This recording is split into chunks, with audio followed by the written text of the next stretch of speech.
So you will be questioned about your life on the Day of Judgment. How he spent it, his youth, and how he used it. Allah will ask you about your youth. How did you use it? So ask me, ask those old people. Youth is a guest. Once he comes, he stays for a while, and then he leaves. He never comes back again.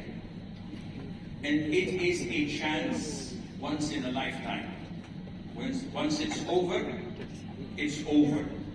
Therefore, the happiest of all are those who are young and they benefit from their youth, who utilize their youth in what benefits them and what pleases Allah Azza wa Jal.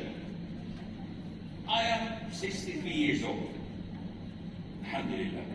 I have many friends who are 63, but they all envy me. Oh Sheikh, we wish we did what you have done. And I don't see that I have done anything. I haven't done anything. I look at them, they have buildings, they have businesses, they have money, they have wives. And when I look at myself, Maskeen, Alhamdulillah. But then I look, I said, Alhamdulillah, I have YouTube, I have Instagram, I have many good things that when I'm in my grave, inshallah, I will be happy. Inshallah, may Allah make my ending and your ending a good ending. This is what benefits you. So now, when you're young, what do you have? If you die today, people will watch your Instagram, will watch your YouTube, will watch your Facebook, will watch your TikTok. Will it say, may Allah have mercy on him? Or will it say, Allah il'anhu? May Allah have his curse upon him. This is what you are doing in your youth. Imagine, the Prophet says, alayhi salatu wasalam, there are 7 under the shade of Allah Azza wa Jal on the Day of Judgment, when there is no shade other than His shade. Who are the 7? One of them, a young man or a young woman who grew up worshipping Allah, like you, inshallah. So, youth is a very important thing. But who is the lucky among the youth? He is or she is a righteous young individual who's always smiling, always positive. Of course, smiling to the same gender, not to the opposite gender. You don't go to the mall and say, no. Only to the same gender, you smile. Some of the youth always doing this. Why? I was expecting. Assalamu alaikum. Why don't you reply? I don't know, maybe he's not Muslim. Maybe he's not on Ahl Sunnah wal Jama'ah. Maybe he's this, maybe always be positive. Always have a smile on your face. Always respect the elders. So when you see me, you respect me. And be kind to the youngsters. Always love them, care for them. An individual who is dutiful to his parents, this is a lucky one. An individual whose parents are happy with you. Are your parents happy with you? Alhamdulillah, then you are among those whom Allah loves. He's always connecting to his kinship, uncles, aunts, cousins, always calling them, how are things, helping them, serving them. He always thinks positive of Allah. I met a boy a while ago, and he was very depressed. And I said, do you make dua? He said, no. I was shocked. I said, why? He says, because every time I make dua, Allah makes the opposite happen. A lot of Muslims think like this. They say, oh Allah, pay off my debts. And tomorrow I have more debts. So I don't make dua, and Allah pays off the debt. This is the doubt in Allah Azza wa Jal that takes people to hellfire. Does Allah need us? We need Him. So show Allah, make dua. Allah doesn't answer it today, make 5 times dua. Doesn't answer it tomorrow, make 10 times dua, and Allah will answer it. Think positive of Allah Azza wa Jal. The youth we want is the one when I look, I recognize the Sunnah. So I know, okay, he loves Muhammad alayhi salatu wasalam. How do I know this? He's following the Sunnah of the Prophet alayhi salatu wasalam in his way of looking. So he has a beard. This is for the brothers, not the sisters. And she wears the hijab. This is for the sisters, not for the brothers. And he follows the Sunnah in the etiquettes. He's carrying miswak. And he prays like the Prophet ﷺ. Never drinks and eats with his left. Because he knows that the Prophet never does this. So when I see him here, or in Saudi, or in America, or in Russia, I know he's a Muslim. Because his etiquette, his behavior, his looks, he is a proper Muslim. How is he? In his work, he's the best in his office. He's the best in his school. He's the best in his shop. Because he's always looking for perfection. And this is the real Muslim. A real Muslim doesn't say 50% is good. No. I want to be an A+ student. Because when they see my grades, they say, MashaAllah, he's a Sunni. He studies because he loves to perfect his work. This is a sign of a practicing Muslim. When he mixes up with righteous people, good Muslims, practicing Muslims. So I don't have to ask him, did you see Hangover 2? Because he doesn't watch movies. He doesn't listen to music. He's a good Muslim, practicing Muslim. When I call him 5 minutes before Fajr, I know that he's awake. He was doing tahajjud.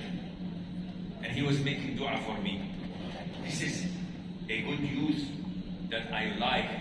I would never see him mixing up with sinners, with bad Muslims. Because his company, if I look his contacts, they're all righteous Muslims, practicing Muslims, students of knowledge, imams, good Muslims. This is the individual we want. Sinners are afraid of him. Why? Because when you fear Allah, Allah makes everyone afraid of you. And when you don't fear Allah, you fear everyone. This is a rule of thumb. Now, who is our role model among the youth? Prophet Ibrahim, peace be upon him. He was 16 years of age when he went in the Quran and he destroyed the idols. He was alone, one boy, doing this by the order of Allah. They tried to intimidate him, throw him in fire. He was steadfast. And look what happened afterwards. He became an ummah of his own, as Allah describes him in the Quran. In the Quran, the Prophet Allah Azza wa Jal mentions in a surah called Al-Kahf. What does Al-Kahf mean? The cave. In the surah we read every Friday, Allah mentioned to us 7 boys who could not live with their people because they were engaged in haram. So they decided to stay in the cave and worship Allah. And you know their story. So, what is the future of the youth? The Prophet ﷺ used to be optimistic. He used to love good tidings, good news. So whenever he travels and someone is calling his friend, he's not with the Prophet, and he's calling him, Ya Rashid.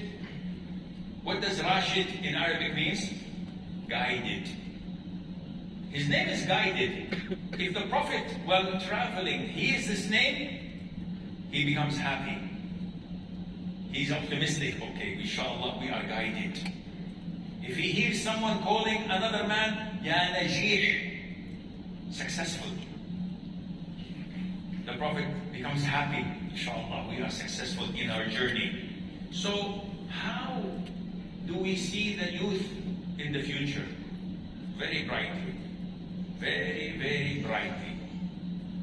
Who would imagine that all of these youngsters come to attend a lecture or a talk for someone like me? It's boring. Why don't you go to nightclubs? Today is Sunday. Go to nightclubs, dance, have some whiskey, enjoy life. What are you doing? Wasting your life. Coming, listening to this old man. If he could have done better, he would have, but he doesn't have anything but to preach. But when you look, no, these guys are smart. They want Jannah. All what we are doing in this life is what? We want Jannah. If you have 5 cars, then what? Your grave. How many cars will you take?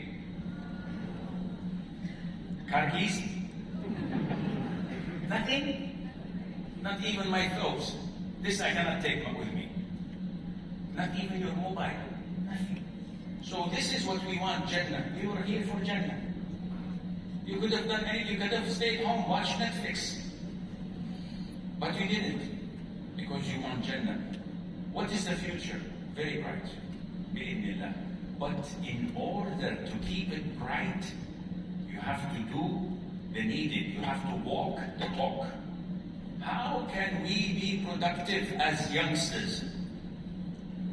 We have a problem because the youngsters are very impulsive.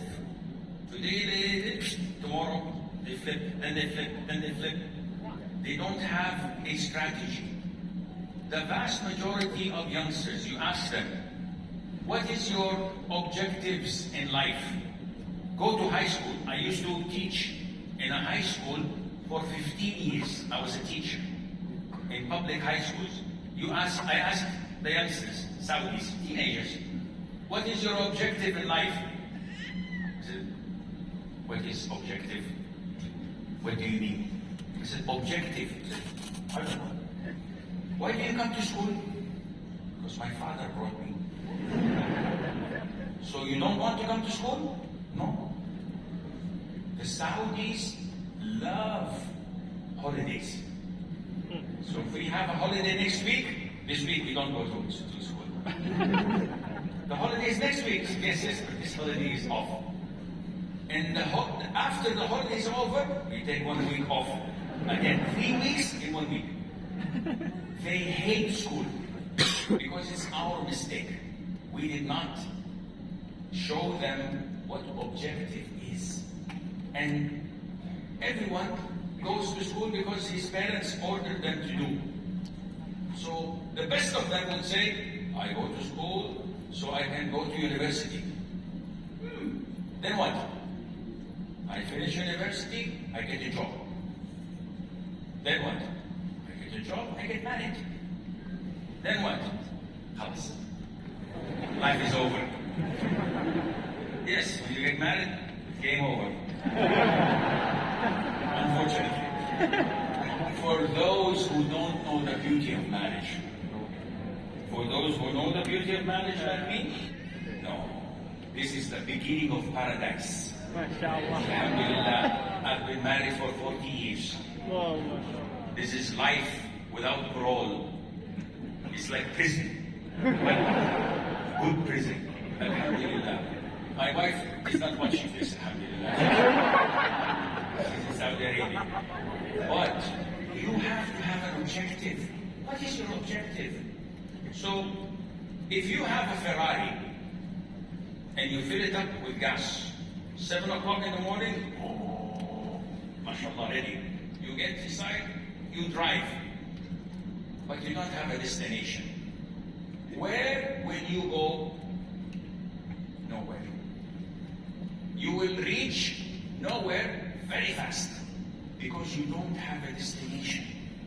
Muslims, unlike all other religions, they have a destination. قل إن صلاتي ونسكي ومحياي ومماتي بالله رب العالمين لا شريك له.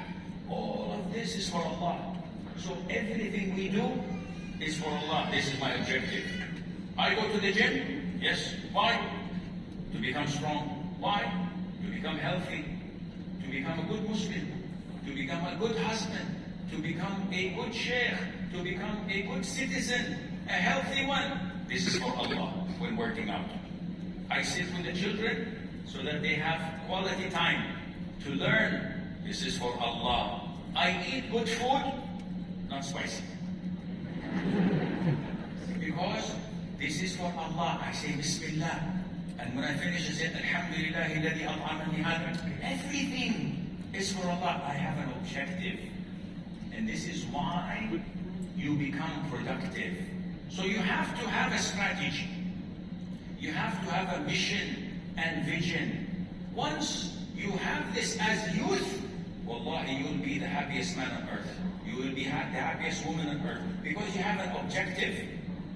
So what is our objective in life? وَمَا خَلَقْتُ الْجِنَّ وَالْإِنسَ إِلَّا لِيَعْبُدُونَ. And I did not create the jinn and mankind except to worship me. So this is your objective, to worship Allah Azza wa Jal. And worshipping Allah means to follow Islam. 90%? Huh? Good? 90% good? 95? This is elections, huh? It's Indonesia. 99.9? You cannot have anything except less than 100%. Which means, if I hear music, music is haram, I have to say music is haram. I cannot sit and say, Yalla, Indonesia is okay. Indonesia got talent. It's okay. No. Islam is Islam. It's not my religion. It's not your religion. It's the religion of Allah. We have to comply with Quran and Sunnah. End of story. This is my mission and vision. Look at Prophet Isa, peace be upon him. Jesus. He says, and he has made me blessed wherever I am, and has enjoined upon me prayer and zakat as long as I remain alive. His mission and vision. To be blessed. Are you blessed? Wherever you are, when you go to school, when you sit with your kinship, when you get to home, when you are at work, are you blessed? Do you radiate Islam wherever you are? Or, no, I can't speak. I cannot say this. I'm afraid, I'm shy. No, you're a Muslim. You have to be proud of your religion. So, the youth, in order to have a future, they have to be positive. Look at the pride of a Muslim. Many Muslim countries, when someone comes to them and says, oh, I thought you look Spanish, they become happy. I thought you look American. I thought you look German. They become happy. They are not proud of being Muslims. Who among you is proud to be a Muslim anywhere? See, 5, 6, 7. What's wrong with you? Oh, Sheikh, you speak English. We only understand Bahasa. did you come? We came to laugh, Sheikh, because they told us you're a stand-up comedian. We're waiting for you to make us laugh. What is this? So, are you proud of being a Muslim? Yes. I'll give you an example. Who knows Usama ibn Zayd ibn Haritha? Does anyone know Zayd ibn Haritha? Okay, 4, 5, 3. Okay, 7. Yeah, no problem. Zayd ibn Haritha is the only companion who was mentioned in the Quran by name. How many times Abu Bakr was mentioned in the Quran? 0. Umar, Aisha. The only companion mentioned in the Quran by name is Zayd. He was the adopted son of the Prophet ﷺ. In Mecca, he was known to be Zayd ibn Muhammad. But then Allah in Surah Al-Ahzab, chapter 33, abolished adoption, no adoption. So he was known as Zayd ibn Haritha. He had a son. His son was Usama. And this son was not like his father. How? Zayd was white, like snow. Usama was black, like night. SubhanAllah. So when people saw that Zayd is white, Usama is black, they can't be related. So they used to say that he's not his son. He's son of a slave, maybe. And the Prophet ﷺ was hurt by this. Until one of the trackers of the Arabs who can tell, this is son of this by the looks, he looked at their feet and they said, these feet are from one another. So the Prophet was happy. Usama, to cut a long story short because most of you are sleeping. No, inshallah, I will finish, inshallah, in 1 hour, inshallah. No. So, Usama, may Allah be pleased with him, was maybe 12 years old, 13 years old, very young. Hakeem ibn Hizam, he's the nephew of Mother Khadija. He brought the garment, the suit of the Yazid. The Yazid, one of the kings of Yemen. So the suit is, Versace, Armani, something very expensive. He bought it and gave it to the Prophet ﷺ as a gift. The Prophet doesn't wear brand names. So he took it and gave it to Usama. Now remember, Usama is what? Black. He's 12 years, 13 years. So he wore this suit and went out. Hakeem did not know. While walking in the streets, Hakeem saw Usama. And he was shocked. By the way, are you following me? Good. I will pause here and footnote. Hakeem ibn Hizam is the nephew of who? Khadija. Good. Do you know that Hakeem ibn Hizam is the one who bought Zayd ibn Haritha as a slave, and he came and gave it to his aunt Khadija as a gift. He was a slave. Khadija saw that the Prophet, who did not have boys, all his young boys died. She saw that he loved this young boy. So she said, "O Prophet of Allah, he's a gift." So the Prophet took him in and made him his son. This Hakeem ibn Hizam is the one who bought the suit of the Yazid and gave it to the Prophet, who gave it to the son of Zayd ibn Haritha. So Hakeem is related to his father and to the suit. So when he saw, now we come back to the story, huh? Everybody's. I hope you understand what I'm going through.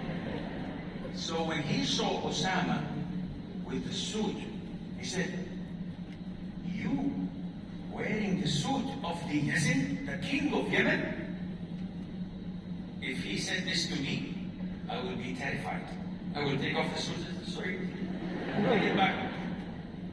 Osama was a young man, and he was proud of being a Muslim. What did he say to him? He said, "Yes, I am better than the Yazid, and my father, Zayd, is better than his father." This is the pride of a Muslim. This is the honor of a Muslim. You don't look down at yourself. You're a Muslim. You're the best of Allah's creation on earth if you are committed to Islam. Now, imagine this boy, after 4 years, when he was 16 or 17, the Prophet made him, alayhi salatu wasalam, the ruler and the leader of an army. Who was in this army? Abu Bakr, Umar, Uthman, and Ali. All senior to him. But the Prophet said, "You are the leader, you are the Imam, you are the Amir." And this shows you that the youth have the power. The youth have the technology. If they abide by Islam. So they have a good future. Now, being proud does not mean being violent. Be careful. Because the youth are known to be impulsive. They want to pick a fight. So sometimes they mix. They think that being proud means I can fight, I can be violent, I can hurt people, I can harm people, I know silat. No, this is not the pride of a Muslim. It does not mean you are arrogant. Where are you from? From Iran. No. We're all Muslim. At the end, who's your grandfather? Adam. Who's your grandfather? Adam. Of course, if you go to America or to Sweden, who's your grandfather? Monkey. This is different. No, our grandfather is Adam. Their grandfather, we have no problem. So, what should we do in order to be positive, to have a future? Youth must always work as a team. We are all members of the same team. We're not alone. So the youth needs the elders. They need their wisdom. I need your muscles. I don't have muscles, but I have the brains. They have to consult their ulama. They have to consult their parents, their grandparents, the elders in the family. Because, unfortunately, it's one of the defects of youth is wanting to be leaders. So when you want to become a leader, this means that you don't listen to others and you take the initiative with your own hand. And then when problems happen, "Oh, I'm sorry, I didn't know." It's too late. You made a lot of harm because you did not consult. So we must not be impulsive. You know the Battle of Uhud? What happened? 70 of the companions were martyred.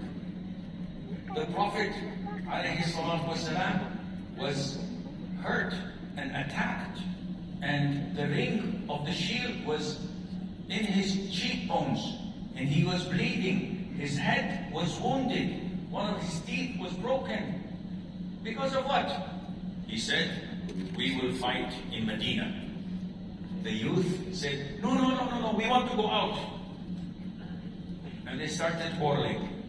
They remembered last year in Badr, the people went out and won. They could not be with them because they did not think that they will fight. So this year, when they knew that they're coming, they said, said, no, we want to go out. The Prophet said, the elders said, no, we stay in Medina. Medina is a fortress, very strong. If we go out, we're in the open. And they said, no, we have to go out. This is the youth. The Prophet went into his home, والسلام, put on his helmet, his shields, and said, let's go out. The youth said, oh, no, sorry, Prophet. We didn't know that you will be angry. We will stay. He said, too late. Khalas. When the Prophet wears his armor, he has to go. And look what had happened. Now the youth said, we're sorry, but too late. So don't do something and say, I'm sorry.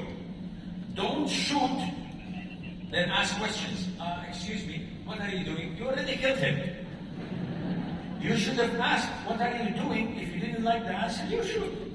Not shoot, then ask questions. The youth have to be part of a team. How much time do we have, by the way? Organizers? Where? 4 minutes? Oh, I have another half an hour. Anyhow, so what should we do as a youth? We have to have balance. The biggest problem among the youth is imbalance.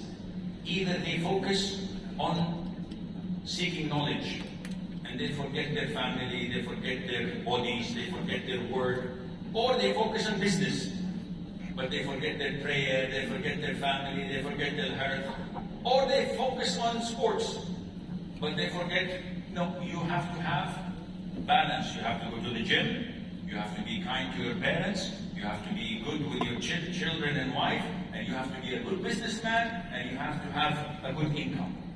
It's all a collection. Also, you have to always remember that the biggest enemy of the youth is what? Spare time. The biggest enemy. Why? I see youth and they're playing PlayStation 4, PlayStation 5, Nintendo, games, Fortress of the Muslim, what is it? Fortnite. I apologize. And Call of Duty, and I don't know, and they spend 4 or 5 hours. What are you doing? They say, we're killing time. What is the crime of time? To kill. What did the time do? You're killing yourself. The biggest enemy is stupid phones, smartphones. This is the biggest enemy. Why? Because this enemy makes you spend time. TikTok, Snapchat, YouTube, FaceTime, Twitter. And you see the brothers holding it. If you're in an orchestra, it would have been better. And they spend time on it. TikTok, I don't have TikTok, alhamdulillah, on my phone. I tried to download it once. It was 6 o'clock. I ended up at 12. Because you just say 5 seconds, 10 seconds, 5 seconds, and time flies.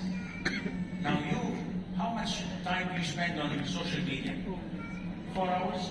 5 hours a day? Okay, what did you benefit? Zero. How big is your muscles?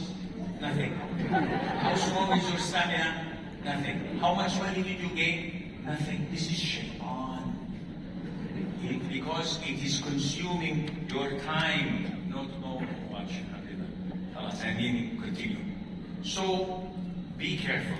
Because this is what will kill you. The Prophet said, alayhi salatu wasalam, نِعْمَتَانِ مَغْبُونٌ فِيهِمَا كَثِيرٌ مِنَ النَّاسِ. There are 2 blessings from Allah that many people have wasted. 1, health. 2, spare time. Not time only, spare time. If we spend, wallahi, I swear, if we spend 10% of the time we spend on social media, reading the Quran, we will not be like this. If you spend 10% reading the Quran, how much time do you spend the Quran? I go to Muslims, mashallah, how many times did you finish the Quran? Alhamdulillah, 2017 I finished it once. But inshallah, next Ramadan I will try to finish it. Why? Muslims finish the Quran minimum once a month. Every day you have to read one juz'u. In Qiyam al-Layl, as well. So every Hijri month you finish the Quran once. In Ramadan you finish it 5-6 times. Yes, okay. But not to finish the Quran, but you spend your time on social media doing what? Brainwashing. And people come, Sheikh, I have uswas. Wallahi, I have people coming to me every day, 10, 15, 20 people. Sheikh, I have uswas. I have OCD. And when you speak to them, they have zero knowledge in Islam. But they know everything about social media. Also, you have to avoid bad company. It's time to Q&A. Sheikh. Sheikh with a Sheikh. S-H-E-I-K-H. So spelling is, this is for someone else, not for me. So, you have to avoid bad company. Look at who my friends are. I don't have friends. No. You see me going out with righteous people. You have to accompany righteous people who would remind you, Assalamu alaikum, Sheikh. Did you read Quran? Okay, tomorrow we have a lecture. Can you come with us? Okay, next month, inshallah, we're going for Umrah. These are the people you want, not people saying to you, did you watch the last movie? I have a CD. It's good. You watch it. Do this, do that. Did you listen to the last song?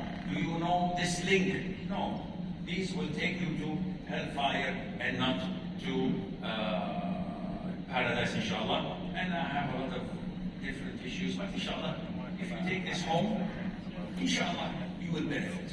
So, do the youth have a future? Inshallah.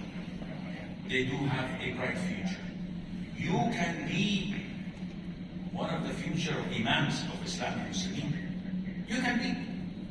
What is holding you back from being an imam? Sisters, what is holding you from being a teacher, a role model to the women? What is holding you from being an entrepreneur, a businessman, someone leading the community? Nothing. You can do it if you seek Allah's help and make dua. But if you're happy with what you are, you have no future.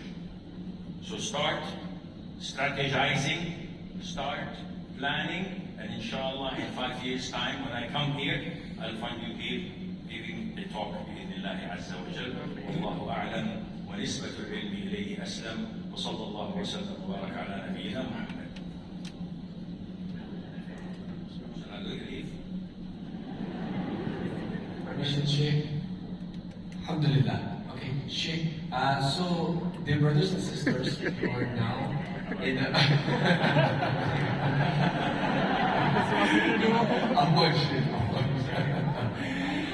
Dear brothers and sisters,